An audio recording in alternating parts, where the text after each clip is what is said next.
two-time Consensus All-American, 2009 and 2010 linebacker Greg Jones. There's a lot more people here today than the last time I've been. A lot of families. Well, it's nice. It's free parking, free admission, so it brings everybody out. Got a good crowd today, so see a lot of people.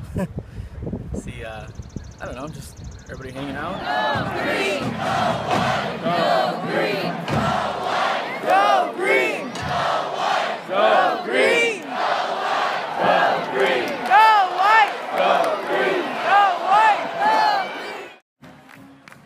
Shoe every year. It's obviously not a real game where you have as much passion, but you still get the oohs and the ahs. You know, whether it's Zeke, the Wonder Dogs, catching a frisbee, or there's a touchdown or a big play. You know, all around it's still a great experience. You know, but it's like almost a bite of a real football game.